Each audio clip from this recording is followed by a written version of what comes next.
Hello tout le monde, j'espère que vous allez bien. Bienvenue dans ma chaîne. Aujourd'hui, on va parler de mes vacances en Thaïlande et un peu plus précisément, je vais vous parler de mon budget, de ce que j'ai dépensé pour 2 semaines de vacances. Et je vais essayer de vous donner plus de détails possible. Je sais que c'est un sujet qui vous intéresse beaucoup. Moi, j'ai pas peur, honte, ni la gêne de vous dire ce que j'ai dépensé parce que j'aime bien aussi regarder ce type de vidéos et avoir ce type d'informations rien que pour que je me prévoie de mon côté. Est-ce que c'est une destination qui sera accessible ou pas pour moi et tout simplement juste prévoir le budget. Cette vidéo, elle fera partie d'une série de 3 vidéos sur la Thaïlande et aujourd'hui, on va discuter budget. Les 2 autres, ça sera plus partager l'expérience et vous montrer quelques achats sympas que j'ai faits. Donc on rentre vif de sujet tout de suite.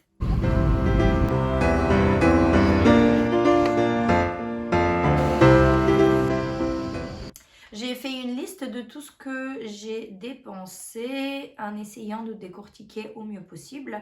Donc je vais lire au même temps, regarder en tout cas mes notes, parce que j'ai pas pu retenir par cœur absolument tous les chiffres. Et on va commencer d'abord par votre plus grande dépense qui est le transport. Que ce sera le vol pour y aller, mais également tout ce qui est les transferts, les vols internes si vous en avez, etc. Moi, j'ai fait une erreur, je trouve, en choisissant le vol que j'ai pris. Je ne sais pas si on peut dire ça une erreur. J'étais consciente que je payais cher, mais j'ai préféré la sécurité avant tout, vu que c'était la première fois que je prenais un vol aussi loin. Et même si je suis partie en vacances avec des amis, moi je partais toute seule de la France et eux, ils étaient en Bulgarie, ils m'ont rejoint sur place. Donc on a fait notre réunion directement à l'hôtel à Bangkok. Donc j'ai préféré vraiment la sécurité dans le sens où je voulais prendre l'avion d'un aéroport que je connais, qui était Charles de Gaulle, alors que je savais qu'en partant de Francfort, peut-être j'aurais des meilleurs tarifs. Et deuxième, j'ai pris un vol qui partait l'après-midi et pas le matin, car j'avais vraiment peur que, au cas où j'ai un souci du transport, que je ne peux pas me rendre à temps dans l'aéroport et que je loupe le vol. Donc j'ai pris le vol d'après-midi et souvent les vols d'après-midi, ils sont plus chers. Et troisième chose, je ne peux pas dire ça vraiment une erreur, mais j'ai fait le choix de prendre à Emirates car j'ai toujours voulu voler avec eux. Et eux, ils sont un tout petit peu plus chers quand même que d'autres compagnies comme par exemple Thai Airways, China ou même Turkish. Voilà, bien sûr, ça dépend. Et sachez également que, je crois, il y a quelques années, Thaïlande, elle n'était pas tellement connue, tellement fréquentée comme pays. Donc, qu'est-ce que j'ai là-bas? Je suis désolée, mais je viens de voir qu'il y a un insecte sur mon bureau. Bon, je vais voir comment je vais jeter ça dehors, hein. Il me regarde et je le regarde. Bon, ok. Qu'est-ce que je disais? Ça m'a tellement perturbé cet insecte. C'est une punaise. Je déteste les punaises. Et je vais un peu la surveiller. J'espère qu'elle va pas bouger vers moi. Bon, je continue ma vidéo. Ok.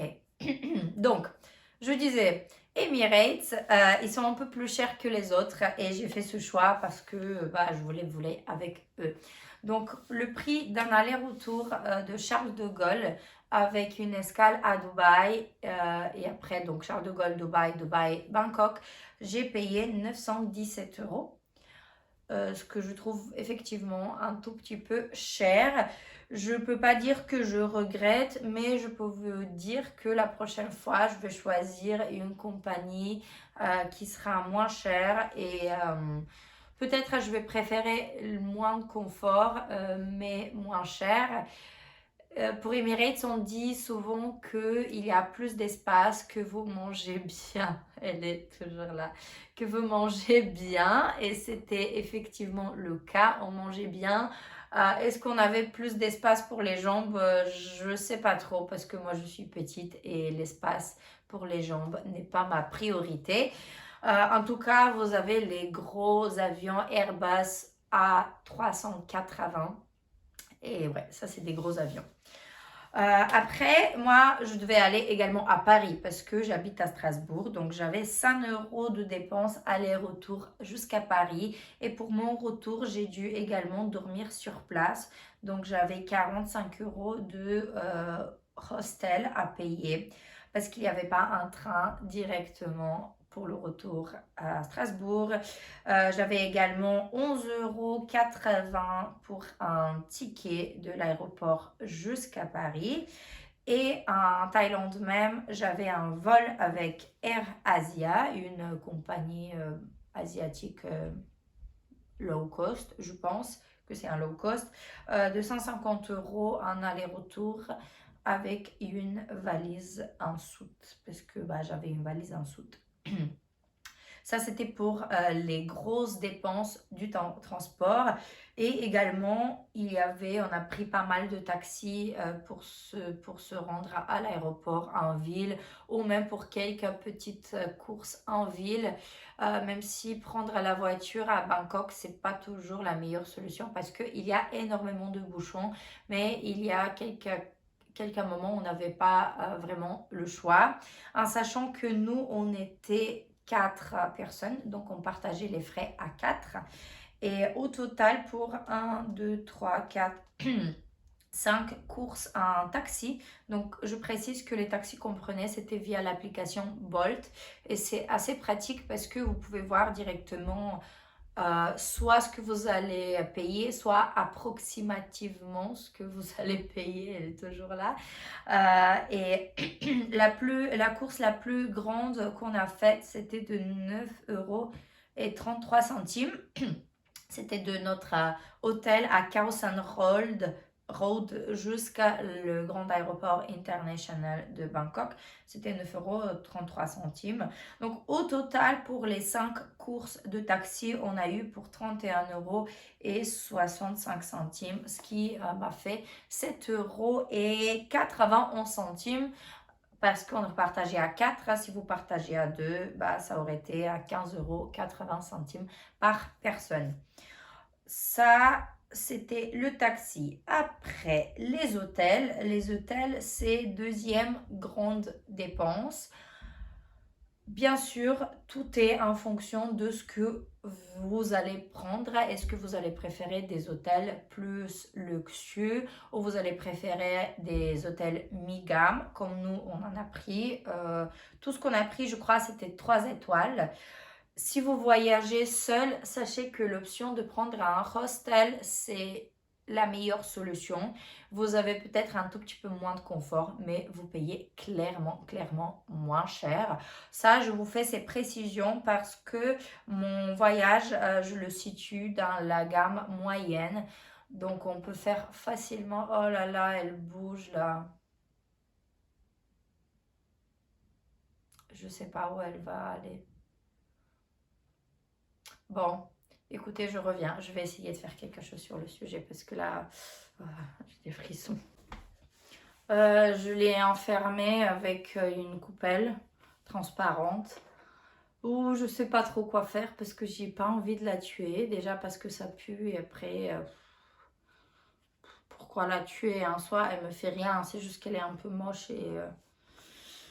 Bon, je vais essayer quand même de finaliser cette vidéo et après je vais trouver une solution parce que là ça va pas le faire. Je vous disais quoi? Je vous disais que je parlais des hôtels. Oui, mon voyage, il est situé dans la moyenne gamme. Vous pouvez toujours faire plus cher si vous prenez des hôtels de style Hilton, Four Seasons, etc. Et vous pouvez faire facilement 30% moins cher de tout ce que moi j'ai dépensé. Si vous prenez les hostels, si vous prenez un avion un peu moins cher et d'autres dépenses que je vais vous citer. On a eu on a eu 4 hôtels au total, 4 hôtels différents. À Bangkok, on a dormi les premières 4 nuits à Khao San Road. C'est une rue principale assez touristique qui est dans la vieille ville et à proximité de beaucoup de temples, que ce sera à pied ou en transport, mais on y arrive assez rapidement. Et nous, on a vraiment voulu avoir quelque chose qui est vachement central. Et deuxième condition importante pour nous, c'était d'avoir une piscine. Parce qu'il faut savoir qu'à Bangkok, il fait vraiment très chaud et très humide. Et rentrer après une balade et prendre une petite baignade dans la piscine, ça fait du bien. À Bangkok, on a resté d'abord 4 nuits et pour une chambre double, j'ai payé 114 euros. On était du coup à deux de partager les frais. 114 euros pour 4 nuits. Par la suite, nous sommes partis à Aonang. C'est dans la région du Krabi. Et là, on avait également un hôtel avec une piscine. Un hôtel un peu plus resort, piscine. Et la petit déjeuner, elle était comprise dedans. Donc là, on a payé 143 euros pour 6 nuits. Donc ça fait 23 euros la nuit dans une chambre double avec le petit déjeuner, ce qui était relativement bien.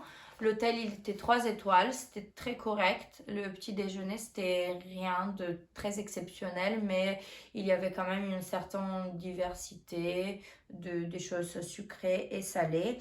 Et il y avait beaucoup de fruits au petit-déj, et ça, c'était cool.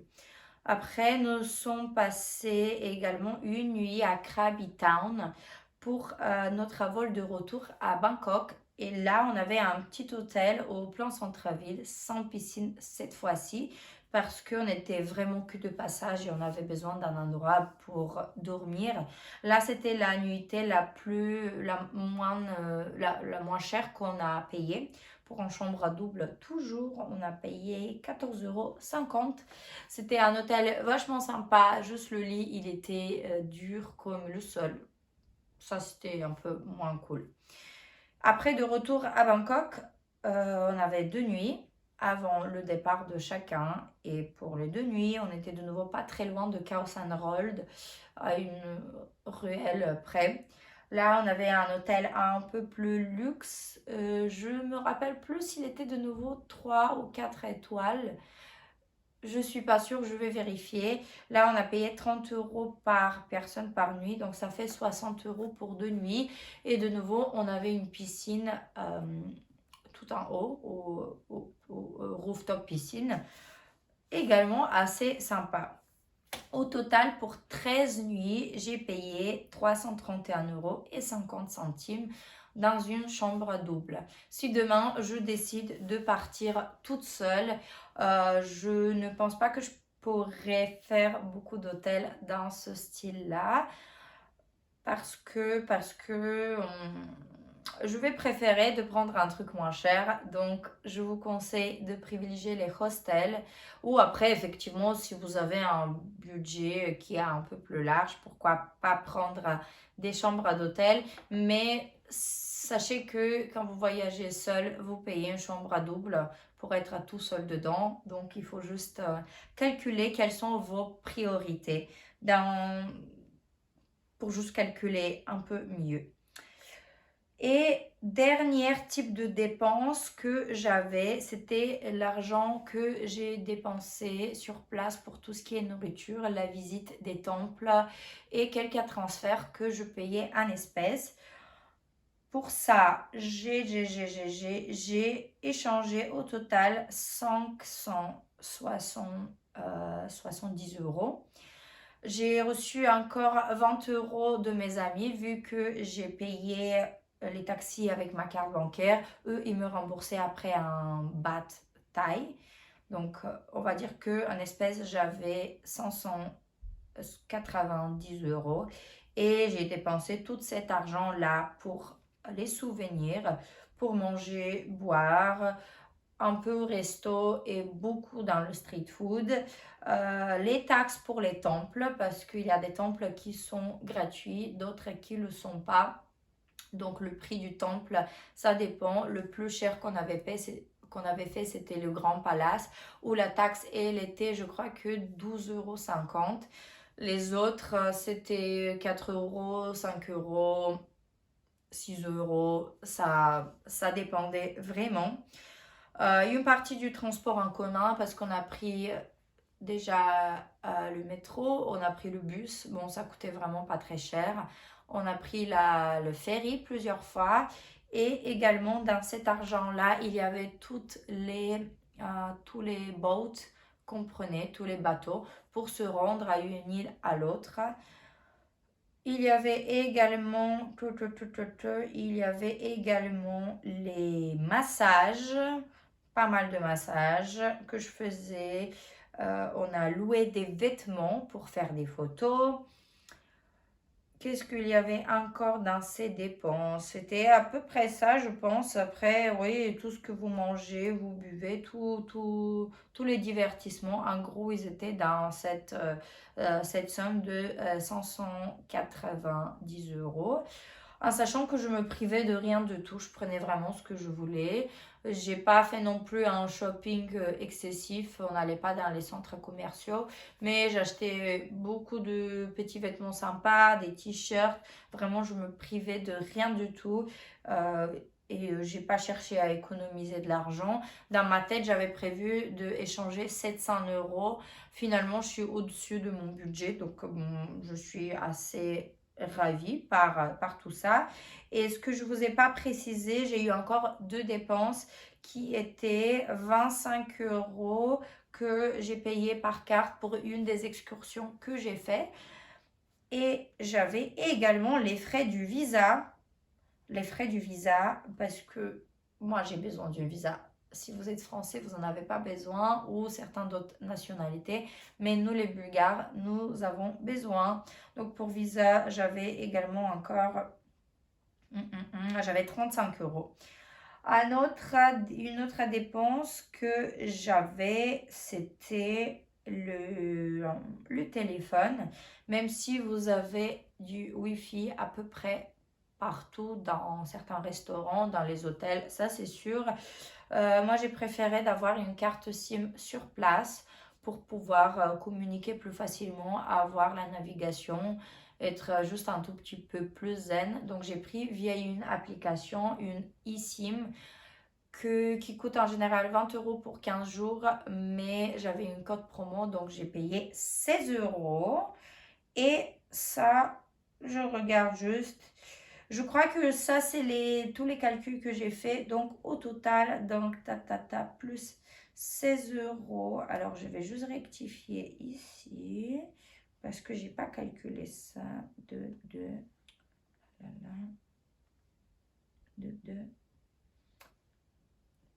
0, 2, 20, 30. Donc, mes calculs, ils arrivent à 2230 € au total pour 2 semaines de vacances en Thaïlande. Je trouve que c'est correct, mais je trouve que vous pouvez faire un peu moins cher sans vous priver, juste en faisant des meilleurs calculs par rapport au vol. Je crois que c'est mon plus grande erreur, on va appeler ça comme ça, que j'ai préféré de payer un peu moins cher pour ma sécurité. Mais maintenant, je sais un peu comment ça se passe pour les vols internationaux, plutôt en dehors d'Europe. Et la prochaine fois, je vais privilégier quelque chose un peu moins cher. Voilà, je vous ai décortiqué à peu près tout. Ça se trouve que j'ai fait une petite erreur. Je vais essayer quand même de vous noter dans la description ou à la fin de cette vidéo le chiffre exact si jamais je me suis perdue dans mes calculs pendant que je filmais cette vidéo. J'espère que c'était intéressant et utile pour vous. Dites-moi en commentaire combien vous avez dépensé pendant vos voyages en Thaïlande. Et moi, je vais m'occuper de cette punaise qui se trouve sur mon bureau parce qu'elle me stresse un peu. Je vais essayer de la dégager sans la tuer. Et si cette vidéo était intéressante pour vous, bah, laissez-moi un commentaire. Promis, je vous filme encore 2 vidéos très bientôt. Merci beaucoup d'avoir regardé et je vous dis à bientôt. Salut!